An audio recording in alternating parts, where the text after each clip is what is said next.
Hello hi अस्सलाम वालेकुम। Welcome back to my channel Fatima राहतर। होप आप अच्छे से होंगे, मज़े में होंगे। आज मैं आपको दिखाने वाली हूँ एक ऐसा पत्थर जिसके नीचे एक ख़जाना छुपा हुआ है और मैं भी वही ख़जाना देखने निकली हूँ। तो ये स्टार्टिंग हो रही है उस जगह की। यहाँ आपको पहले एक आस्थान देखने को मिलेगा। इस आस्थान का नाम कमेंट सेक्शन में ज़रूर मुझे बताइएगा। और आपको टेंशन लेने की कोई ज़रूरत नहीं है, क्योंकि वहाँ पहुँचते पहुँचते आपको एटीएम, खाना, राशन सब कुछ अवेलेबल है। तो don't take any kind of tension. But अगर आप यहाँ जाना चाहते हैं परिहासपुरा, तो अपने साथ जो है, अगर आप दिन में जा रहे अम्ब्रेला ज़रूर लेके जाए, क्योंकि धूप बहुत सताती है। और बीच बीच में अगर आप चाहें तो हमारी तरह शॉर्टकट्स वगैरह का इस्तेमाल भी कर सकते हैं, क्योंकि बहुत ही लंबा रास्ता है और बाई फुट जाना तो और भी मुश्किल है। लेकिन बाई फुट जाने में जो मज़ा है वो वैसे जाने में मज़ा नहीं है, क्योंकि आपको बीच बीच में बहुत ही अच्छा नज़ारा देखने को मिलेगा, जिसमें अखरोट के सेब है। और साथ ही में एसएसएम कॉलेज ऑफ इंजीनियरिंग का नज़ारा भी कर सकते हैं। अगर हम बात करें परहिसपोरा की, तो ये श्रीनगर से लगभग 20 किलोमीटर की दूरी पर वाक़ा है और ये बहुत ही मशहूर है, क्योंकि वहाँ पे हमें बहुत सारे बड़े और छोटे पत्थर देखने को मिलेंगे और रास्ते में आपको बहुत सारी अच्छी व्यूज़ देखने को मिलेंगे। और अगर आप जाना चाहते हैं तो सुबह और शाम का वक्त बहुत ही अच्छा रहेगा, क्योंकि दिन की धूप इंसान को बर्दाश्त नहीं होती। ये हम बाहर का व्यू आपको दिखाने की कोशिश कर रहे थे और ये एंट्रेंस थी। वैसे तो इसकी 2-3 एंट्रेंसेस है, लेकिन हम यहीं से एंटर हुए थे और ये पहली बिल्डिंग है। और अगर मैं बता दूं कि ये जो परहिसपुरा है, ये 8th सेंचुरी में कश्मीर की कैपिटल हुआ करती थी और उस वक्त के जो राजा थे वो ललित आदित्य थे। और this town was the capital of Kashmir during the Shankar Varman regime, and it was found in the 8th century by the king of Kashmir, Lalit Aditya Muktapad. The most popular feature of this place is the ancient archaeological monuments present at the Parhispora. वैसे इस जगह को 3 blocks में उस वक्त के king ने तकसीम किया था और इसमें 3 बिल्डिंग्स देखी जा सकती हैं। और इसको अगर हम कहें तो इसको कश्मीरी में कन शहर भी बोलते हैं और सिटी ऑफ स्टोन्स भी बोलते हैं, क्योंकि यहाँ बहुत सारे पत्थर देखने को मिलेंगे। कहते हैं कि 1300 साल पहले राजा देवराज ने यहाँ अपनी हुकूमत संभाली हुई थी और फिर 3 ब्लॉक्स में तकसीम किया गया था। जो अगर हम देखें यहाँ पे जो ये पत्थर है, ये आफ्टर डिमोलिश इस सब का ये हाल हुआ है। और डिमोलिश किसने किया है, इसके 2 रीजंस है, वो मैं आपको एट द एंड बता दूंगी। और ये ही है वो पत्थर जिसकी मैं बात कर रही थी, जो कन शहर में सबसे बड़ा पत्थर आपको देखने को मिलेगा।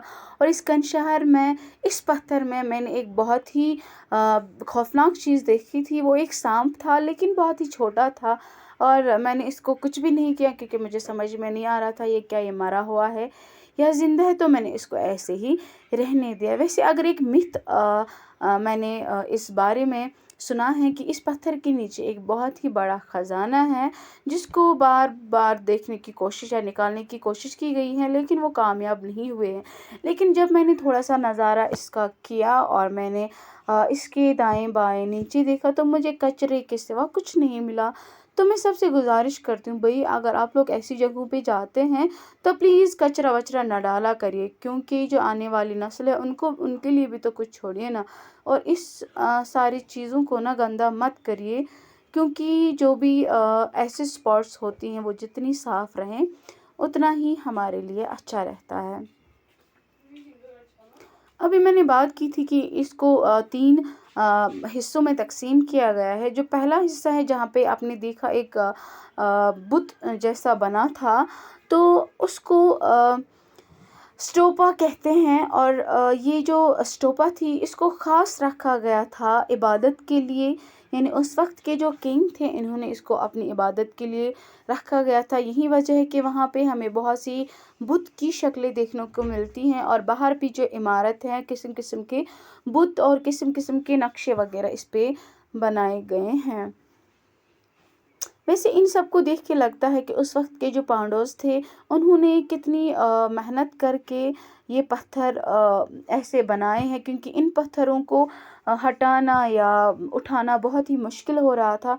तो इस सब से मैंने अंदाज़ा किया कि वाकई जो पांडव लोग थे वो कितने मजबूत और कितने ताकतवर हुआ करते थे, क्योंकि इतने बड़े बड़े पत्थरों को हिलाना और फिर उस पे रखना, फिर उससे इमारत बनाना बहुत मुश्किल है। और ये पत्थर मुझे लगा था वाइट कलर का, मुझे लगा शायद ये मिट्टी का है, क्योंकि अक्सर बचपन में इस मिट्टी से हम मश्क लिखा करते थे, तो मुझे लगा शायद ये वही है, लेकिन नहीं, ये वाइट मार्बल जैसा कुछ था।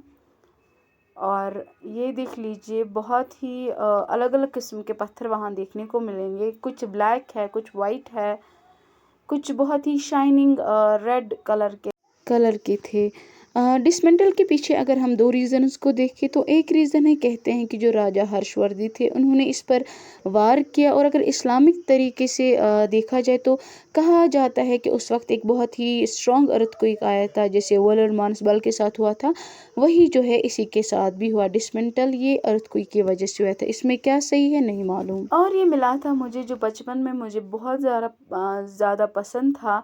इसको कश्मीरी में ब्रिंज कहते हैं, और मैंने 2-3 उठाई थी, खाई थी, लेकिन मुझे वैसा बचपन वाला मज़ा नहीं आया। और यहाँ देखिए, यहाँ एक साइड से अलग जो ये छोटे छोटे पत्थर हैं इनको अलग साइड से रखा गया है, और इसके पीछे एक नाला है जो ज़्यादा साफ़ तो नहीं था, लेकिन फिर मैंने उसको कैप्चर नहीं किया क्योंकि वहाँ तक जाना मुश्किल था।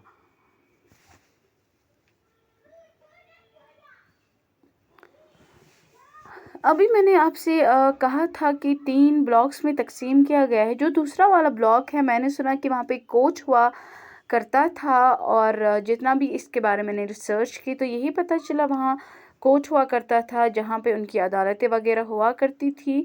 और जो तीसरा हिस्सा है वो उनका महल हुआ करता था, यानी जहाँ पे वो रहा करते थे। अगर आप यहाँ आते हैं ना तो जो आसपास है वो चीज़ें भी देख लें, क्योंकि आसपास भी बहुत सारी उम्दा चीज़ें हैं जो देखने को मिलेंगी। और ये देख लीजिए कितने बड़े बड़े पत्थर है, और इन पत्थरों पे बहुत ही किस्म के नक्शे बनाए गए थे। अगर यहाँ आप आना चाहते हैं ना तो ख्याल रखिए अपना, क्योंकि मैंने सुना है यहाँ सांप वाँप वगैरह भी निकलते हैं। तो एट द एंड मेरी चैनल को सब्सक्राइब ज़रूर कीजिए, लाइक भी कीजिए और शेयर भी कीजिए, ताकि सब यहाँ आए और कनी शहर को एक बार ज़रूर देख ले, क्योंकि यहाँ का जो एंशंट आर्कियोलॉजिकल मोनूमेंट्स है ये आपको कहीं देखने को नहीं मिलेंगे। तो इसी के साथ दीजिए इजाज़त। खुदा हाफिज़।